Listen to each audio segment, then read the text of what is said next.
think it was a mental breakdown that's going on with this Falcons locker room here. I mean, they lost 26-30 by the Chicago Bears.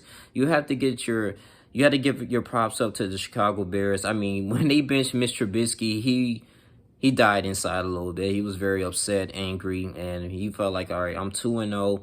He hasn't been playing great, but I mean, it was very close games. But at the same time, man, I mean, they felt like, hey, Nick Foles, here's the one of the go-to guy. They're going here and do what they need to do and win games, basically. And so the coach, they believed in him. And looks like he threw 3 touchdowns, 1 interception, 188 yards. I mean, it was just one beautiful pass, man. Threw the ball to Anthony Miller, man. It's like within 2 minutes of the game in the fourth quarter, and that actually put the Atlanta Falcons on heels. But I don't understand with the Falcons here with Matt Ryan, Don Quinn. I mean, Quinn probably needs to get fired if that. This is unacceptable, man.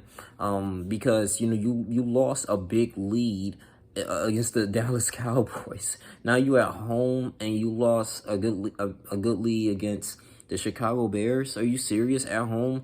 This is ridiculous, man. Julio Jones wasn't playing, so they had Almende and they had Calvin Ridley. Those individuals out there. But I mean, Todd Gurley was doing okay, but they got a staggering offense, but the defense of this Falcons is terrible, man. And them just not having the ability to execute and just end games is a big issue here. And I'm looking at this, man, as being an Atlanta Falcons, this is not good for the franchise. It's not good for the stadium, to the fans. You can't be losing big leads like this. I would never imagine that they would actually be in this position right now, especially competing in NFC South, where you got the Buccaneers, the Saints, and the Panthers. I mean, it's crazy because even last year they struggled, but I think they won the last of their 5 games straight. It's on a little game streak, winning game streak. They went like 7-9. It was really good, man.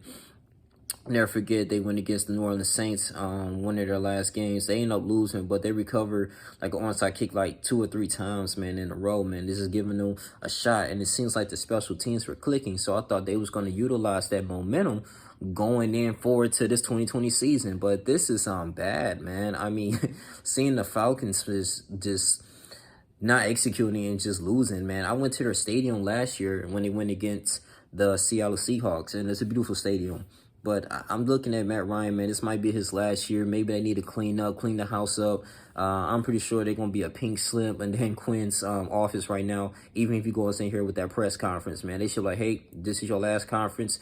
We need you to get out of here, pack your bags. And Matt Ryan, too, cutting you. Well, not cutting, but benching them, getting something, man. People say they should tank to get Trevor Lawrence. I don't know, man. I mean, they're 0-3 still early in the season, but you don't want your team going 0-3. It's very humanly impossible to actually make it to the playoffs. I don't think any other team in history done that besides the 0-2 Giants. But other than that, man, they got to get it together, man. I mean, this is, I don't know what it is. You could be up 40-0 and still find a way to lose this game. And it goes back into, when they went against the New England Patriots a few years ago, man. 28-3 and end up losing the whole game.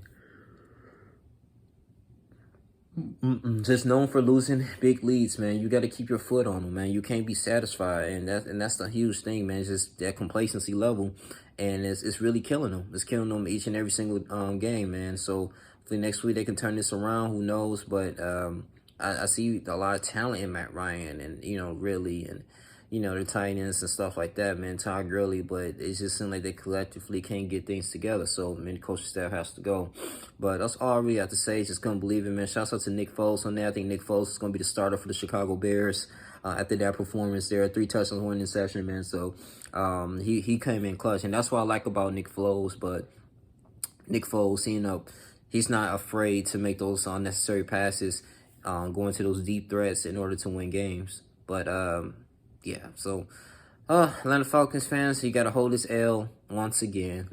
But that's my thoughts on it, man. You guys tune, like, comment, subscribe. I'm out. Deuces.